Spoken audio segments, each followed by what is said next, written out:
A ver, ¿y si la fortuna no se encuentra en el trabajo duro, sino en la mente? Esa es la pregunta que nos pone sobre la mesa Napoleon Hill desde la mismísima primera página de su clásico Piense y hágase rico. Hoy vamos a meternos de lleno en su primer capítulo para entender esa idea que, lo empezó todo, y para descubrir por qué, según Hill, nuestra mente es la herramienta más, pero más poderosa que tenemos. La idea central es esta. Los pensamientos son cosas. Y ojo, esto no es solo una frase bulita para una taza de café, ¿eh? Para Hill es casi una ley del universo. La cosa va así. Un pensamiento, pero no cualquiera, ¿eh? Uno que se mezcla con un propósito claro, con perseverancia y con un deseo que de verdad quema por dentro. Bueno, ese pensamiento tiene el poder de convertirse en algo real, algo que se puede tocar. Es, digamos, el Big Bang de cualquier logro. Claro, esto suena muy bien en teoría, ¿verdad? Pero Hill, para que veamos que no es puro cuento, nos trae una historia increíble. Una historia real, la de un tal Edwin C. Barnes. Un tipo que, miren, empezó sin un centavo, sin conocer a nadie, pero con un pensamiento tan poderoso que estaba a punto de cambiar su vida para siempre.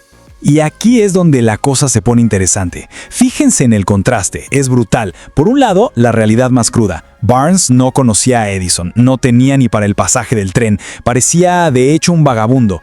Pero por otro lado, tenía un propósito, clarísimo. Tan definido que era casi una obsesión. Él no quería trabajar para Edison, no, quería trabajar con Edison, ser su socio. El abismo entre dónde estaba y a dónde quería llegar parecía simplemente imposible de cruzar. Pero, a ver, ¿qué fue lo que vio el mismísimo Thomas Edison? ¿Vio al vagabundo? Para nada. Vio la determinación en su cara. El propio Edison lo dijo, que cuando alguien desea algo con esa intensidad, con esa fuerza, que está dispuesto a apostarlo todo, el éxito ya es prácticamente un hecho. Fue esa certeza en la mente de Barnes, no la ropa que llevaba, lo que le consiguió esa primera oportunidad. Y bueno, el camino no fue fácil, ¿eh? No fue llegar y listo. Barnes tuvo que empezar desde abajo, con un trabajo que no tenía nada que ver con su meta. Pero, y esto es lo importante, nunca perdió de vista su objetivo. Mantuvo ese deseo ardiendo, como una obsesión. Y entonces llegó el momento. Apareció una oportunidad que todos los demás despreciaron. Una nueva máquina de dictar que nadie quería vender. La veían como un fracaso. Pero Barnes, él vio su boleto de oro. Vio el potencial que nadie más pudo ver. Y aquí está la clave de todo. Barnes literalmente transformó un pensamiento, algo intangible, un deseo, en una fortuna real, en millones. No empezó con dinero, no empezó con contactos, empezó con una idea clara en su cabeza y una voluntad de acero. Es sin duda la prueba viviente de lo que Hill nos está contando. Ok, la historia de Barnes es increíble. Pero, ¿qué pasa cuando esa voluntad se debilita? ¿Qué pasa cuando estamos a punto de rendirnos? Bueno, la siguiente historia nos habla justo de eso. Es una lección carísima sobre una de las causas más comunes del fracaso: abandonar demasiado pronto. Imagínense la escena por un momento. Estamos en plena fiebre del oro. Rue, Darby y su tío la encuentran. Dan con una veta de oro. Se emocionan, compran toda la maquinaria, sacan el primer cargamento y las ganancias lo confirman. Se han topado con una de las minas más ricas de Colorado. La fortuna estaba ahí, al alcance de la mano. Y de repente, ¡puf!, se acabó. La veta de oro desapareció. Así, sin más. Siguieron cavando y cavando, pero nada. El sueño dorado se estaba convirtiendo en una pesadilla. Y aquí viene el momento clave, la prueba de fuego que todos enfrentamos alguna vez. El entusiasmo del principio ya no está. Solo queda la duda. ¿Qué hacemos? ¿Seguimos insistiendo, gastando tiempo y dinero en algo que parece muerto? ¿O simplemente tiramos la toalla? Bueno, hicieron lo que la mayoría de nosotros probablemente haría.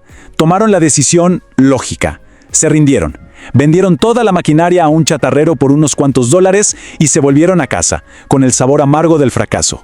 Y aquí es donde la historia da un giro terrible. El chatarrero, antes de darlo todo por perdido, hizo una sola cosa que los Darby no hicieron. Buscó a un experto. Contrató a un ingeniero de minas, quien echó un vistazo y le dijo: la veta de oro está a solo 1 metro de donde estos tipos dejaron de cavar. A 1 metro. Millones de dólares perdidos por la distancia de un solo paso. Pero Darby, en lugar de hundirse, hizo algo genial. Convirtió esa pérdida tan dolorosa en su mayor fortaleza. Aprendió la lección de su vida. Años después, se dedicó a vender seguros. Y cada vez que un cliente le decía no, él no se desanimaba. Recordaba ese metro de tierra. Entendió que un no es solo una pausa en el camino, no el final. Y gracias a esa mentalidad, se convirtió en un vendedor estrella, ganando millones, no a pesar de su fracaso, sino gracias a él. Bien, ya vimos el poder de tener un propósito claro con Barnes y el de la perseverancia con Darby, pero la siguiente historia, la siguiente nos lleva a otro nivel. Vamos a hablar de cómo una voluntad de hierro puede, literalmente, doblegar la realidad. Hablemos de Henry Ford y su famoso motor imposible.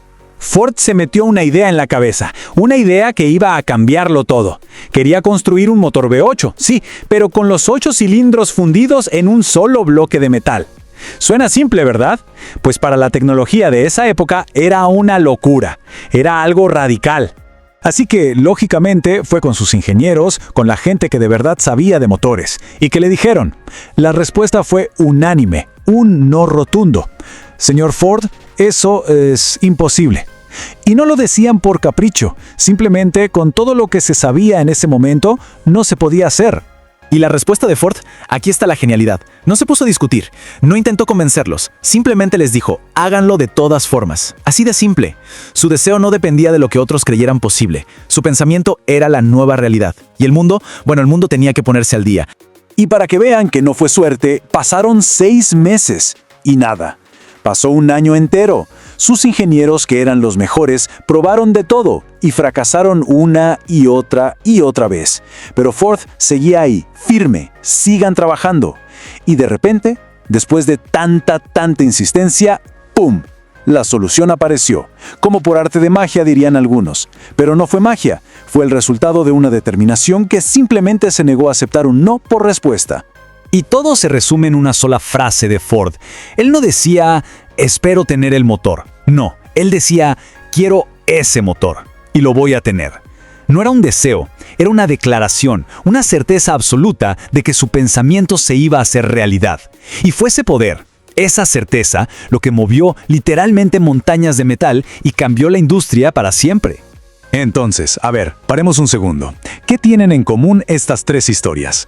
Tenemos a un tipo sin nada que se hace socio de un genio, a un minero que fracasa pero aprende la lección más grande, y a un magnate industrial que crea lo imposible. ¿Cuál es el hilo que une todo esto? Bueno, el principio es exactamente el mismo, y es la clave de todo el libro. Hill lo llama el poder de los pensamientos dominantes. La idea es súper sencilla, piénselo así. Nuestra mente es como un imán. Y los pensamientos que tenemos todo el tiempo en la cabeza, sobre todo esos que tienen una carga emocional fuerte, esos pensamientos magnetizan nuestro cerebro y empiezan a atraer a las personas, las situaciones y las oportunidades que vibran en la misma frecuencia. Y esto conecta perfectamente con esos famosos versos, soy el dueño de mi destino, soy el capitán de mi alma. Para Napoleón Hill, esto no es solo poesía bonita, no, es una descripción literal de una verdad. Tenemos la capacidad de dirigir nuestra vida si aprendemos a controlar nuestros propios pensamientos. Al final, el gran secreto de todo esto no es una fórmula mágica que está por ahí afuera. No, el poder está dentro. Es la capacidad de elegir qué queremos, de aferrarnos a esa idea contra viento y marea y de tener la certeza absoluta de que lo vamos a lograr. Ese es el verdadero punto de partida de toda riqueza, no solo la material. Y todo esto nos deja con una pregunta flotando en el aire. Si Barnes, si Darby, si Ford usaron este poder para moldear sus realidades, ¿cuál es ese pensamiento que, si se mantiene con propósito y con perseverancia, podría empezar a forjar un destino completamente nuevo a partir de hoy?